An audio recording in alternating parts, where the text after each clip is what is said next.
Welcome to Exposed and Broken YouTube channel. We uncover the secrets of love, betrayal, and the choices that change everything. Thank you for tuning in. Phone rings.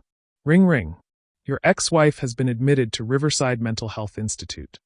The words hit Ethan Carter like a physical blow, each syllable from Lila's voice carrying a weight that seemed to press against his chest. She's not doing well, Ethan. They're saying it might be long-term. Something in Lila's tone felt rehearsed, too polished for news this raw. But Ethan was too stunned to notice, his mind already racing through the implications, through the guilt, through the what-ifs. He gripped his phone tighter, staring out his office window at the Seattle skyline, now blurred by evening rain. When? Was all he could manage to ask. The response came after a pause that lasted a heartbeat too long. 3 days ago. Another pause. She asked for you, you know. The last part felt like a knife twisted in his gut. 2 years of separation, a bitter divorce, and countless sleepless nights. Yet those 5 words still had the power to shatter his carefully constructed walls. But as Ethan would soon discover, the truth was far more twisted than any mental health crisis. His ex-wife wasn't fighting her demons in a sterile hospital room. She was crafting the perfect alibi, one that would unravel in ways none of them could have predicted. Sitting alone in his dimly lit apartment later that evening, Ethan struggled to process the news. It had been 2 years since his divorce from Rachel, but the wounds still felt fresh. The once vivid memories of their life together had dulled, yet they lingered like ghosts, haunting him in the quiet moments. He had tried to move on, throwing himself into his work as an architect, joining a local running club, even attempting a few awkward dates.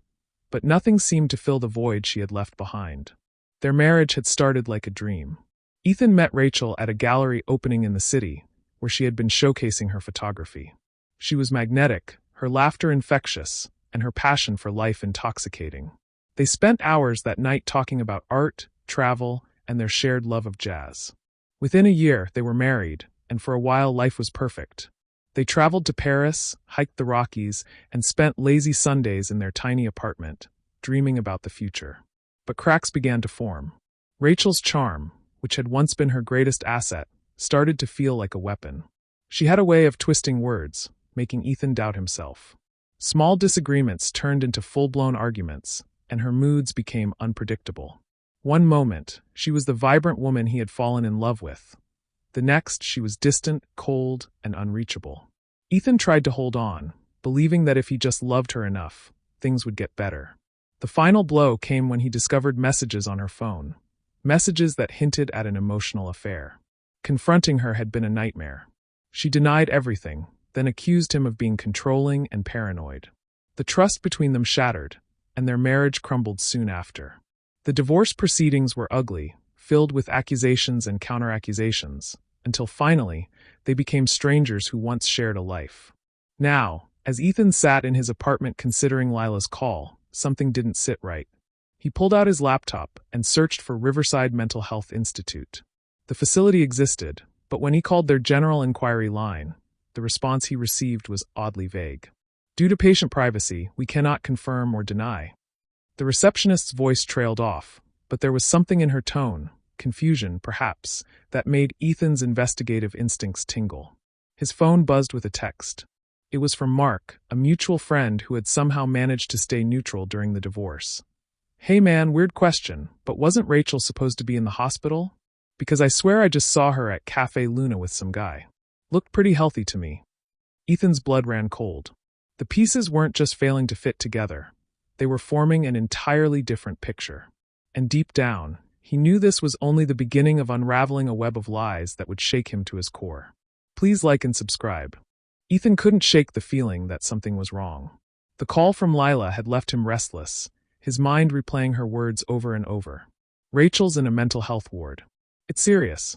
But the more he thought about it, the more the details didn't add up. Why had Lila been so vague? Why had the hospital refused to confirm anything?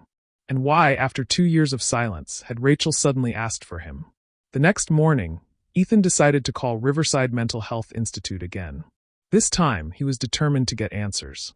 He rehearsed his lines before dialing, trying to sound calm and concerned. When the receptionist answered, he explained that he was Rachel Carter's ex-husband and that he wanted to check on her condition. I'm sorry, sir, the receptionist said, her tone polite but firm. Due to patient privacy laws, I can't disclose any information about our patients.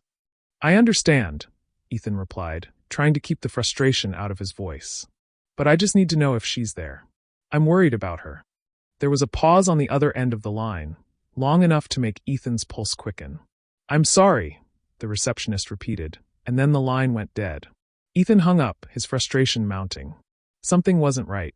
That evening, as he scrolled through his phone, he decided to reach out to a few mutual friends. Maybe they knew more about Rachel's situation.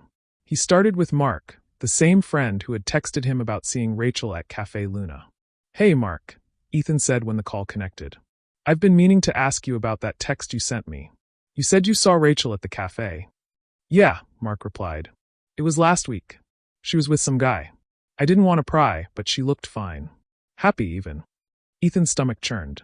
Are you sure it was her? Positive, Mark said. I mean, I didn't talk to her, but it was definitely Rachel. After the call, Ethan sat in his living room, staring at the wall. If Rachel was in a mental health ward, how could she have been at a cafe just days ago? The timeline didn't make sense. He decided to dig deeper. He started with social media. Rachel had always been careful about what she posted, but her Instagram account was still public. As he scrolled through her recent posts, he noticed something odd. The last photo she had uploaded was from 2 weeks ago, a picture of a sunset with the caption, New Beginnings. It didn't look like it had been taken from a hospital. In fact, it looked like it had been taken from a beach. Ethan's heart raced as he zoomed in on the photo. In the reflection of Rachel's sunglasses, he could just make out the silhouette of a man standing next to her. The next day, Ethan decided to call Lila. He needed answers, and he wasn't going to let her brush him off this time. When she answered, her voice was hesitant. Ethan, I'm really busy right now. Cut the crap, Lila, Ethan interrupted, his voice sharper than he intended. I know Rachel's not in the hospital. I need to know what's really going on. There was a long silence on the other end of the line. When Lila finally spoke, her voice was barely above a whisper. Ethan, I can't talk about this. Please, just let it go. Let it go, Ethan repeated, his anger boiling over. You called me, Lila. You told me she was in a mental health ward. Now I find out she's been seen in public, looking perfectly fine? What the hell is going on? Lila didn't respond. The line went dead, leaving Ethan with more questions than answers. But one thing was clear. Rachel was hiding something, and Lila was helping her. Ethan spent the rest of the day piecing together everything he knew. The vague responses from the hospital, the sighting at the cafe, the cryptic Instagram post, it all pointed to one conclusion. Rachel wasn't in a mental health ward. She was somewhere else, living a life he knew nothing about. As the sun set, Ethan made a decision. He wasn't going to let this go. He needed to know the truth, no matter how painful it might be. And deep down, he knew this was only the beginning. Ethan deserves at least one like. Please like and subscribe. The next morning, Ethan called in sick to work. He couldn't focus on architectural designs when his mind was consumed with questions about Rachel. As he sat at his kitchen counter, nursing his third cup of coffee, he made a decision that would change everything. He was going to find out the truth, no matter the cost. Riverside Mental Health Institute stood like a fortress on the outskirts of the city, its modern glass facade reflecting the morning sun. Ethan adjusted his tie and grabbed the bouquet of flowers he'd bought, props for his performance. He'd spent the morning rehearsing his story, the concerned ex-husband, worried about his former wife's mental health, wanting to make amends. The receptionist, a middle-aged woman with kind eyes, looked up as he approached. I'm here to visit Rachel Carter, he said, forcing a smile. I brought her favorite flowers. The woman's expression shifted almost imperceptibly. She typed something into her computer, then frowned. I'm sorry, sir, but I don't see any patient by that name in our system. Her words hung in the air between them. Ethan's grip tightened on the flowers. Could you check again? She was admitted last week. Her sister told me. Sir, the receptionist interrupted, her voice gentler now. I've been working here for 15 years. We haven't had a patient by that name admitted in the past month. Are you sure this is the right facility? Back in his car, Ethan threw the flowers onto the passenger seat. His hands were shaking as he pulled out his phone. He opened Instagram again, this time creating a fake account to dig deeper into Rachel's social media presence. Her main profile was carefully curated, sunset photos, artistic shots of coffee cups, quotes about new beginnings. But it was her location tags that caught his attention. 3 weeks ago, Cafe Luna. 2 weeks ago, Golden Beach Resort. 1 week ago, the Vineyard Restaurant. None of these places were anywhere near a mental health facility. And in each photo, there were subtle hints of someone else's presence. A second wine glass in the corner, a man's watch on a table, a shadow in a reflection. Ethan spent the next few days reaching out to their old friends, careful not to raise suspicions.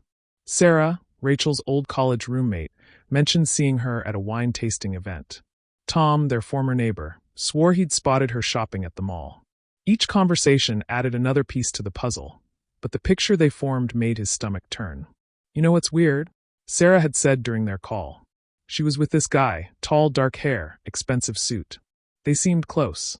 She'd hesitated before adding, I thought about telling you, but after the divorce. It took Ethan 3 days to find the right private investigator. Diana Martinez came highly recommended, with 20 years of experience and a reputation for discretion. Her office was small but professional, with certificates covering one wall and a state-of-the-art computer setup on her desk. Tell me everything, Diana said, her dark eyes sharp and attentive. Ethan laid out the whole story. The marriage, the divorce, the supposed mental health admission, the inconsistencies. Diana took notes, occasionally asking questions that made Ethan realize how many details he'd missed. It'll take time, she warned. And it won't be cheap. Ethan didn't hesitate. He wrote her a check for the retainer, trying not to think about how many billable hours at his firm it represented. The next week was torture.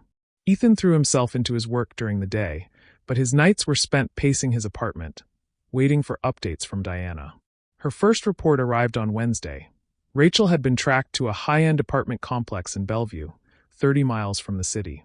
By Friday, Diana had photographs. The email arrived at 11:47 p.m.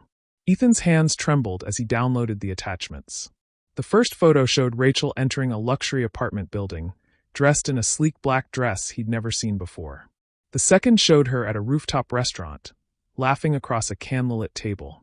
The third made his world stop spinning.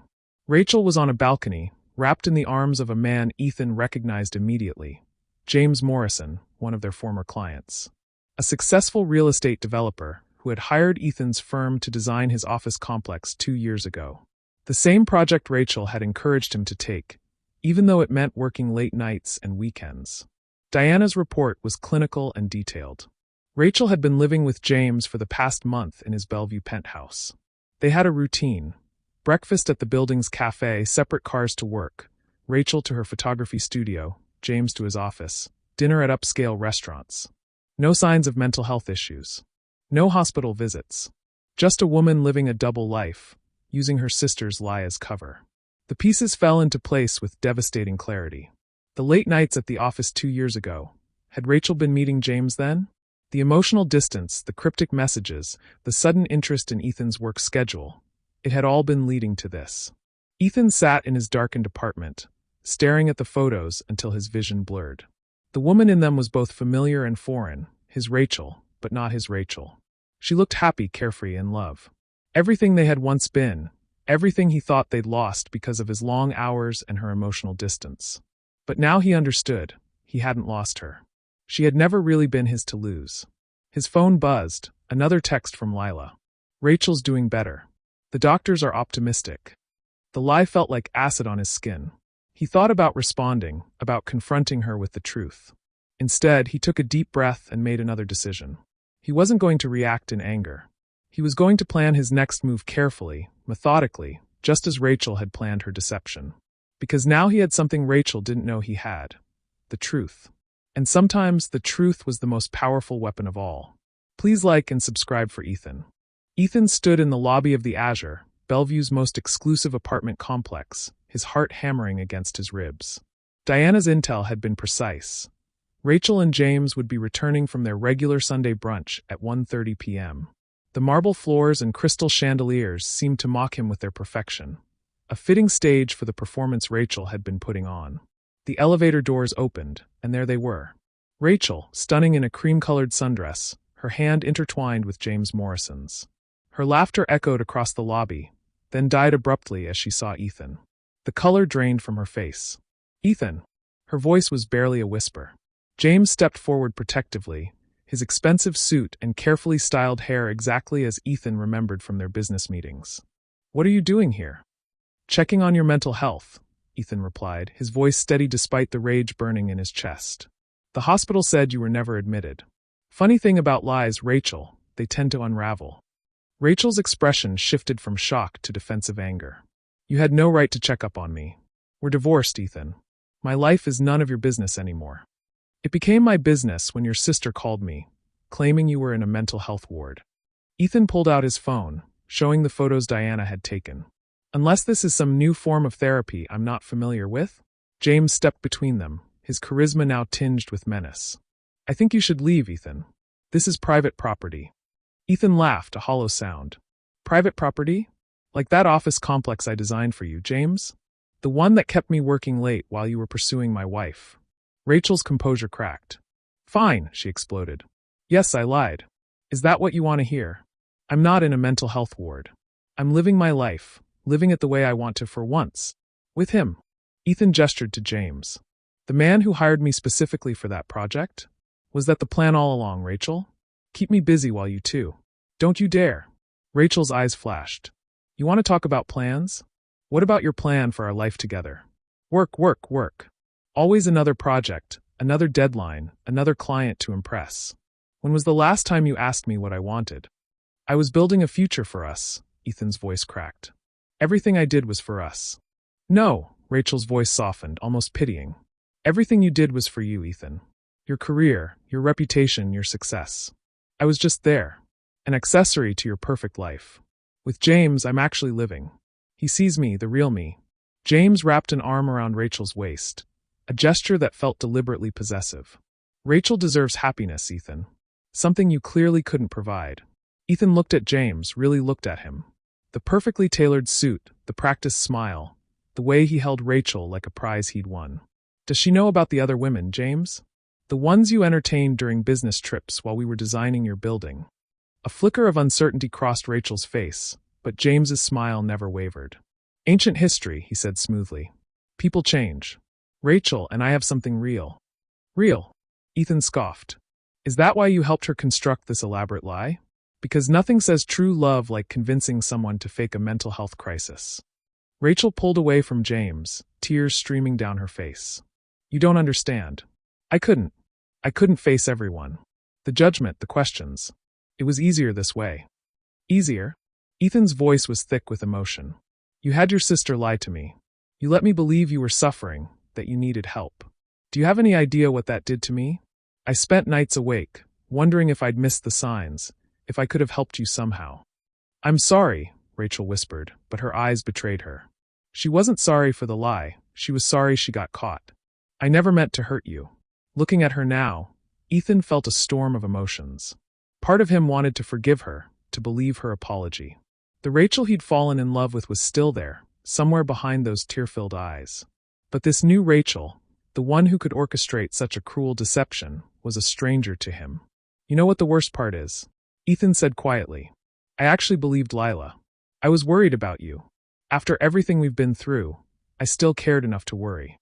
James checked his watch, his impatience showing. "I think we're done here. Security is already on their way, Ethan." Ethan looked between them, James with his practiced confidence, Rachel with her mixture of defiance and guilt. "You're right about one thing, Rachel. You do deserve happiness. But this," he gestured to the elaborate facade they'd built. "This isn't happiness. It's just another lie." As he turned to leave, Rachel called after him. "Ethan, wait." But he kept walking, his steps echoing across the marble floor. Behind him, he could hear James's low murmur, comforting Rachel, spinning the encounter into another story where they were the victims, where their love justified everything. In the parking lot, Ethan sat in his car, hands gripping the steering wheel. The anger was still there, but something else was growing stronger, relief. He finally had his answers, and with them, the freedom to truly move on. The woman he'd loved, the Rachel he'd married, was gone, if she'd ever really existed at all. Please like and subscribe for Ethan. He deserves a like and subscribe. The week after the confrontation, Ethan's apartment became his fortress of solitude. Empty takeout containers littered the coffee table, unopened mail piled up by the door, and his phone remained stubbornly silent. He'd finally blocked both Rachel's and Lila's numbers. Sleep eluded him.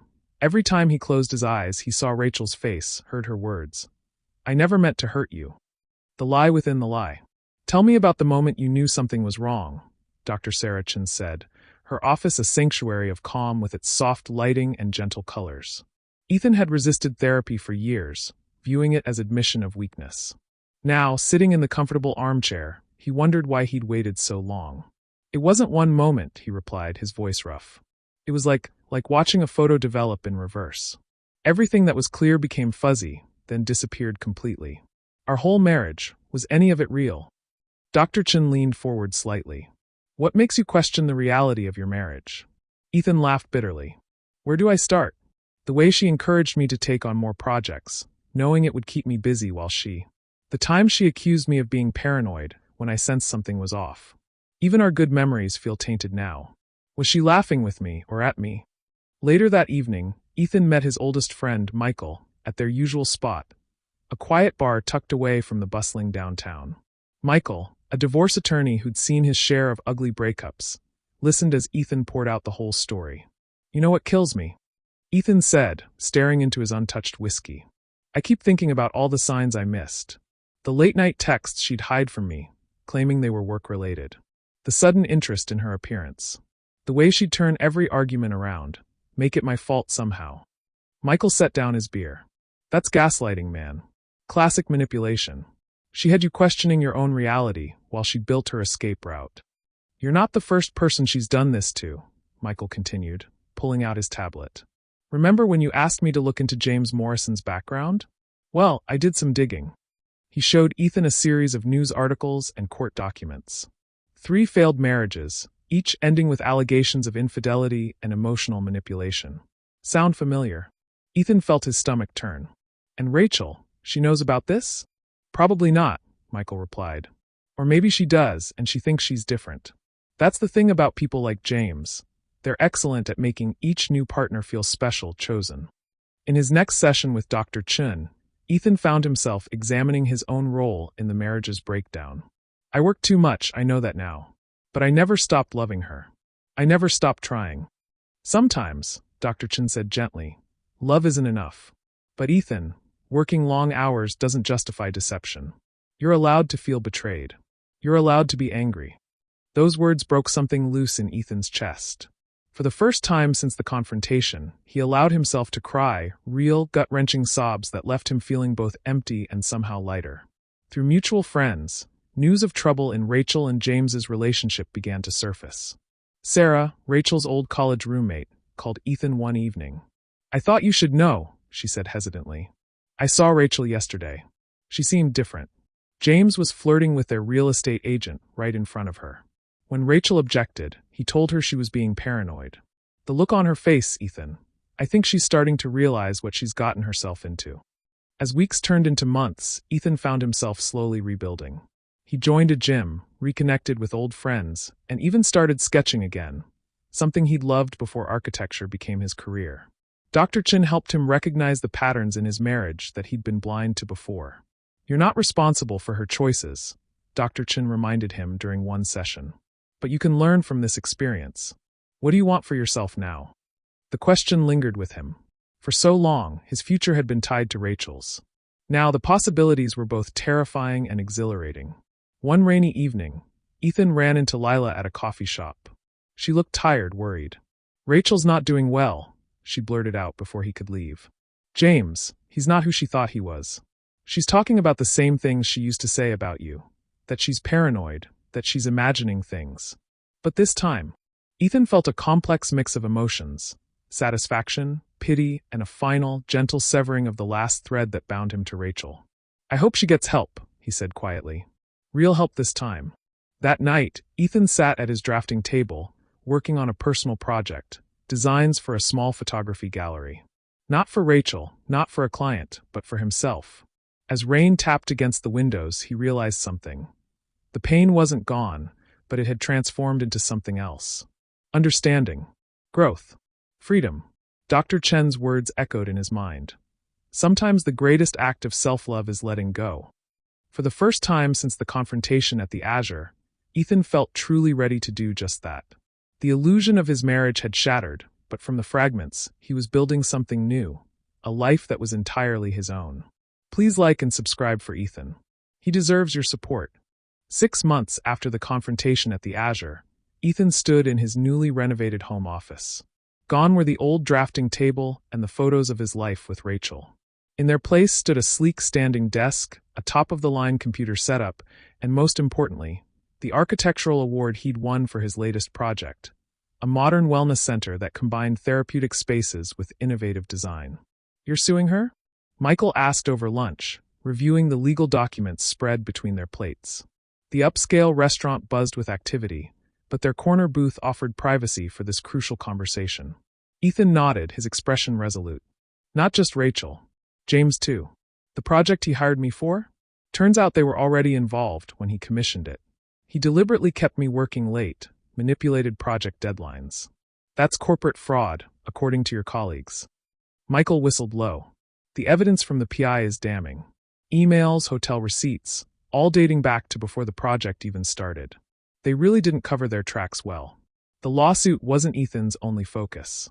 His architectural firm had noticed the dramatic improvement in his work. Designs that pushed boundaries, incorporated healing spaces, reflected deeper emotional understanding. When the position of creative director opened up, Ethan's name was the first on the list.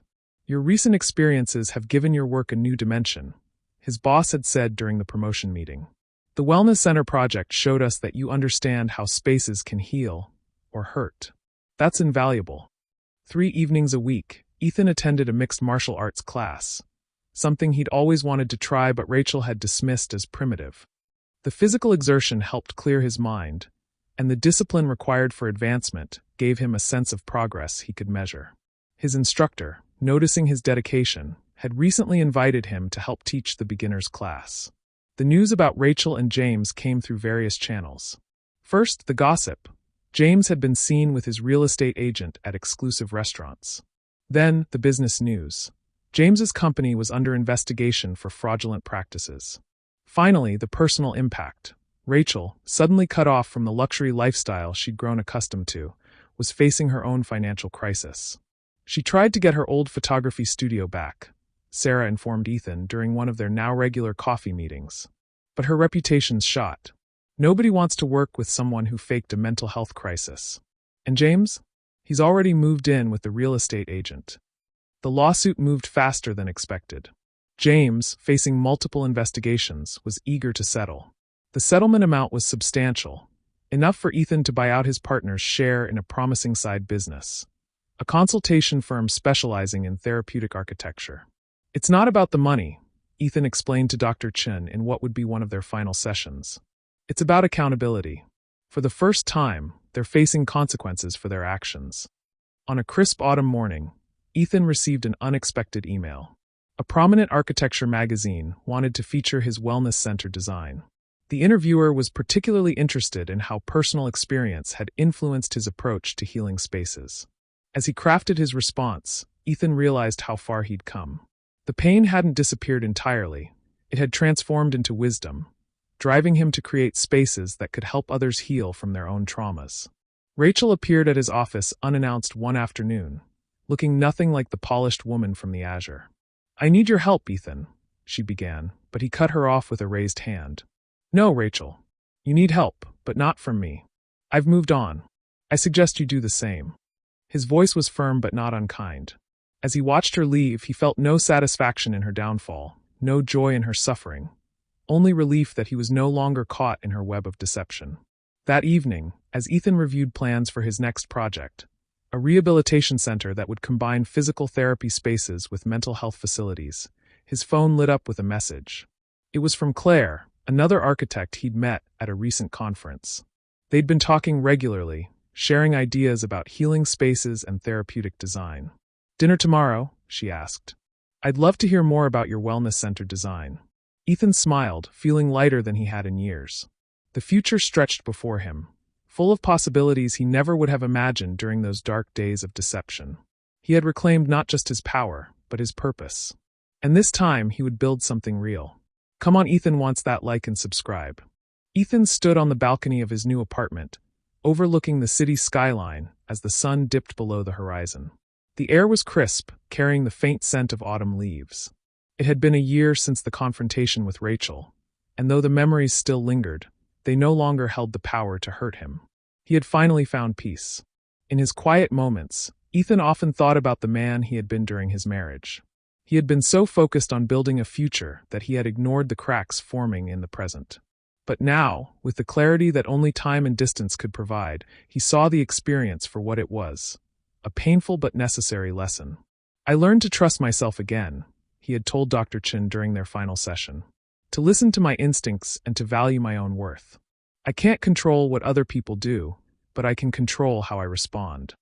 The email from Rachel had arrived unexpectedly one afternoon. It was short, almost clinical, but the subtext was clear. She wanted to meet. Ethan, I know I've hurt you, and I don't expect forgiveness. But I'd like the chance to explain myself. Please let me know if you're willing to talk. Ethan stared at the screen for a long time before closing his laptop. He didn't need to hear her explanations or justifications. He had already made peace with the past, and reopening old wounds wouldn't serve either of them. When Rachel called a week later, he answered, his voice calm but firm. Rachel, I appreciate the gesture, but I don't think meeting would be productive. I've moved on, and I think it's best if we both focus on the future. There was a pause on the other end of the line, and for a moment, Ethan thought she might argue. But when she spoke, her voice was soft, almost resigned. I understand. I really am sorry, Ethan.